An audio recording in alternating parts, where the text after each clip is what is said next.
This Word document is actually a virus that I coded, and more specifically, a ransomware attack. Ransomware. And ransomware are viruses that will encrypt your files. Pictures, videos, PDFs, even your Minecraft save files, everything gets affected. Your file monchien.tng will become monchien.locked, and you won't be able to open it because the inside will look like this. The only way to recover your files is to pay a ransom, very often in Bitcoin. The most well-known example is WannaCry. Remember, in 2017 it caused a huge shock. That means that in just a few days, it infected more than 300,000 computers, and the British healthcare system was blocked, Renault factories had to stop, and even train stations in Germany were displaying ransom messages instead of train schedules. To see how it works and affects our emotions, we'll have fun testing WannaCry and make a prototype to try on a willing YouTuber friend. Let's see if he panics and pays. Be careful. You're about to watch an educational simulation in a controlled setting. This isn't a tutorial. I won't cover technical details. Most importantly, we'll set a key ground rule. Making a virus for malicious use is illegal, with penalties of a €150,000 fine and 5 years in prison. Don't risk it. Don't do what I'm about to do.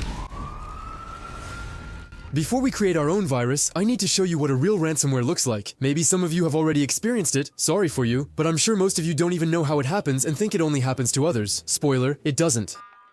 And while we're at it, we're going to test the one that got the most attention, WannaCry. To get it, I'm going to use a repository that gathers a lot of well-known viruses that have existed. The idea behind this kind of repository isn't to let people play masochist by infecting themselves on purpose. The goal is to help security researchers understand viruses and protect themselves. Inside, there's a large collection of well-known viruses, showing just how many exist. So, here we are. We're going to focus on this one, WannaCry. It cracks me up because you can actually choose between WannaCry or the WannaCry Plus version. It sounds like a premium version or something. When you download one, it's usually in a password-protected .zip file. This ensures you don't open it by accident, since you must enter the password to access it. I know you're smart, but it's my responsibility to tell you not to open a virus on purpose, please, because the first thing I did to protect myself was to set it up on a virtual machine. It's an environment that simulates a physical computer but is fully isolated. I have no files on it, and the virus can't escape. We've purposely placed several files on this PC, including important PDFs. Let's check the downloads folder for our virus. It's this one. JanuaryInvoice.x means facture de janvier in French. This virus is poorly disguised. We can and will improve it since it's obvious as in .x. Something's clearly wrong. But let's go ahead. Let's imagine it's our colleague who sent us this. Let's open it.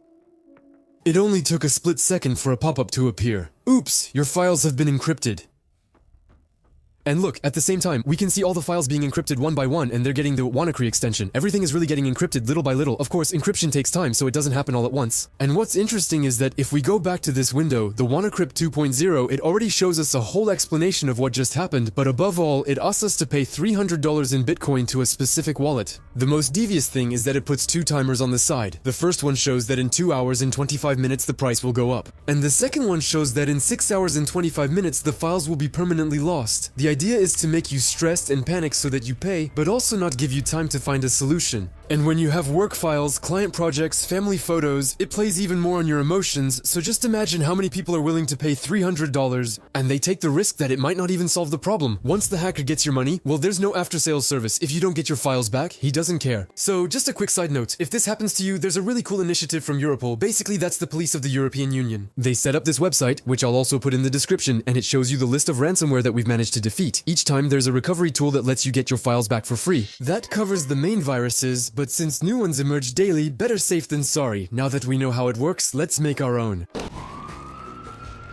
There are really a lot of fun things we can do, whether it's the countdown, the ransom system, and so on, but the most basic thing, of course, is to make sure to encrypt the files. We should start by identifying the victim's important files. To do this, we'll loop through all folders and files on the machine, checking each one. We only want to keep the files that have an extension we're interested in. For example, .png or .jpg means it's an image or a photo, or if we go further, .psd is a Photoshop document, .obj is a 3D model. I won't list them individually. Here's a list of all file extensions that could be important. This also shows how many types of documents there are. I can already see those in the back thinking, why don't you just encrypt everything? Why make it complicated? The goal in this kind of attack is to go as fast as possible. If the user realizes that the files are being encrypted, you don't want to give them time to react. And as we saw earlier, encrypting a file takes time. You can't do everything at once. That's why we're going to sort out what interests us. There's a second pretty obvious reason. I don't want the PC to become unusable. If I start encrypting system files, well, we won't get the ransom. That's actually why I limited my analysis to the user's common folders. You know, those document folders like the desktop, the documents folder, the music folder. No one stores these files in the Windows folders or even in things like the app data folder. We can ignore them. Now that we have the list of everything that's important to the victim, we can move on to the most satisfying step. We're going to make the files unreadable and change their extension to .locked. To do this efficiently, we're going to use a very well-known and strong encryption algorithm, AES, which stands for Advanced Encryption Standard. This standard is used by governments and banks, it's no joke. Think of this algorithm as a machine. You can give this machine a file and a key, which is basically a kind of password that you choose arbitrarily. It will return an unreadable file full of random characters, an encrypted file. This machine works both ways. If we give it our encrypted file again and use the key we chose, it can give us back the original file. Encryption is really the foundation of computer security. You find it everywhere. It's just that here, well, we're not using it for good reasons. Now remember I told you about a website that shows all the ransomware we've managed to solve. Doing that is the job of cybersecurity researchers. If they find the famous encryption key, they can make software to recover all files for free. Researchers can, for example, test files. In this case, if you test the same file twice, you get the same result each time because you're using the same key. And under these conditions, the researcher can look for patterns, or even, if the key is short, test an infinite number of combinations to find the key. As a hacker, you want to make this work much more complex, so for that, you're going to use a third variable on your machine, the IV, which stands for initialization vector. Don't panic, it's easy to understand, and once you get this, you'll have understood the whole video. Actually, it's just a random number. We're going to add it to our calculations, and that will make it so that if we encrypt the same file twice, the two resulting files will still be different. It's much harder to do reverse engineering that way. And I'm telling you this mainly to show you that we don't always find solutions to viruses. So there you go, I've implemented this, our files can now be encrypted. The icing on the cake now is to change their extension. Basically, we're going to change the .png to .locd, and we do this for all file types. It doesn't add much, except that the victim won't think their file is corrupted, they'll really understand that it's locked. You just have to remember to note down the original file extension somewhere so you can restore it once the person has paid. And by the way, look, I got caught because while I was coding, Windows antivirus flagged me as ransomware. Up to that point, it makes sense. Obviously, it's not normal for a program to do what I'm doing. Since I'm coding on the fly, unlike a professional who'd go further and likely avoid detection, we're just exploring the logic, not making a tutorial. Still, my program did encrypt those files.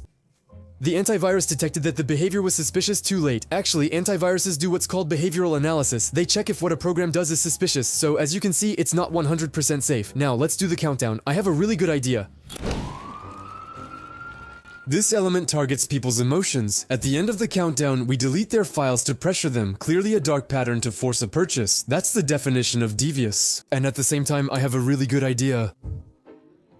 Basically, look, I had some fun designing a little wallpaper image. I tried to make something a bit cliché, like a dark hacker vibe, you know? As an Easter egg, I hit a little subscribe button here. If he finds out, I'm done for, but it's a good reminder for you to subscribe. Way too many of you watch my videos without subscribing. If you like these kinds of videos, don't hesitate to subscribe. And basically, we're going to set this image as the wallpaper. Here, my program will write a countdown on this image every 3 seconds, update the image, and set it as the wallpaper. It looks really cool. Like, really cool for a virus, maybe not. But anyway, the point of the wallpaper is to get the person to read the readme.txt. It's a text file that shows all the detailed instructions. I promise I'll show it to you right after. And this file, my program duplicates it all over the computer, on the desktop, right in the middle, so it's clearly visible, but also in every folder where there were files to encrypt. You can't miss it. I love looking back at this thing. Honestly, it's really intimidating. Honestly, with the wallpaper changing, you really feel the pressure. I find it seriously intimidating because actually it's not just a simple pop-up. Here, you really realize that the virus, well, it does whatever it wants with the machine, and that's very true. When you run a program on your PC, it can do anything. Activate your webcam, access saved browser passwords, or monitor your keystrokes. When you run something, you have to be 100% sure of what you're running, and you'll see that in a moment. But even if it's a friend who sends it to you, well, you shouldn't necessarily trust it. At any moment, they could have been hacked, and it's not really them. Or maybe it's a friend who wants your money, and that's the perfect transition to the next step.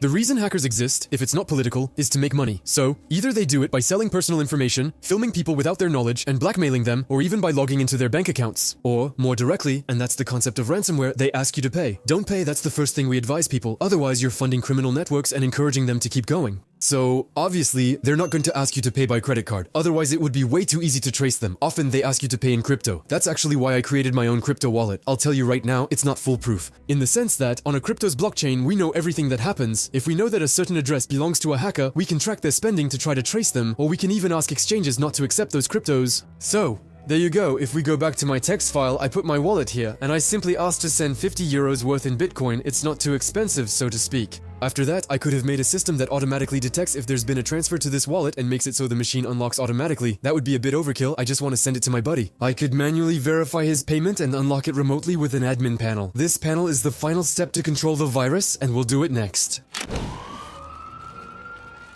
To make the experience more entertaining, I set up a server that my program communicates with constantly and created a dashboard to control the virus remotely. Actually, hackers go further, since my server's IP is in plain text in the virus code, making it easy for police to track me, but that's the idea. First, I built a system where the virus, when run, goes to sleep instead of encrypting files immediately. It only silently copies itself to a specific folder. To access it, I'll press Ctrl and type shell.startup. Everything in this folder launches by default at startup, which is why it's useful for a virus to be there. I'll wake up the virus by clicking a button on my dashboard, which sends a request for it to act. When my friend opens the file, I'll wait for the right time to activate the virus so he won't link it to my file. I also add a button to restore all the person's files. Now the last step before testing our program is to hide it. There are a lot of possible techniques to hide a virus. Simply because a virus can hide in any type of file, all it takes is a vulnerability in a piece of software. I'll show you what I did to raise your awareness and show how scary it is, but I won't explain how I did it. That's not the point. I don't want you to end up in prison. This document, iwenx.docs, appears just like a Word file. It has the Word icon, the Word file extension, and if I open it, it opens as a Word document. I just opened an .exe file, which was actually my hidden virus. When I ran it, it copied itself into the startup folder I mentioned earlier. It created a real Word file and opened it to seem normal, showing you need to be cautious. With another vulnerability, I could have hidden this in other ways. So, if we quickly go back over what happened, the only thing that might raise suspicion is this. Basically, with my setup, I have to ask for administrator rights when launching the program, so you have to hope the person doesn't find that suspicious. Ideally, he thinks it's just word updating. If you're not an admin, our program won't work, so I push a bit. If he refuses, we just ask again. And if he says yes, well, then it's official, it works. So it's finally time to test what we've coded. To give you some context, the plan is that I suggested to my friend that we look at the brief for a project we have to do together. I'm not telling you, but it's a real project, detailed in my fake blurred Word document. He thinks it's a professional call and has no idea what's coming. For ethical reasons, you should know that I asked him some time ago if he was okay with me testing a virus on him one day. He was up for it, I promise. I hope he forgot. I also asked his team to back up his PC in case something goes wrong. I just sent the doc. On Discord. Yeah, I downloaded it. Sure, go ahead and share it. Don't hesitate. Downloading it was weird. We added some images and other things. Share your screen. I'll show you. It's easier. Go ahead, wait. Open the doc. Go ahead. It's opening. It's opening. Ah, okay, there we go. It's working. Okay, cool. When? Well, I like it. Hey, what's that? Why? Hey, my computer. It changed. Oops. You are a victim of ransomware with 71 hours remaining. Read the thread. Wait, what did you install? Leave master in class. But you made me install things. But I didn't do anything. No, it was the file. They're good hackers because they write good scripts. What do you mean the file? I wanted to pretend, but you found out? The logo? I need the YouTube logo. Hey, when? You really have your look files. I love it.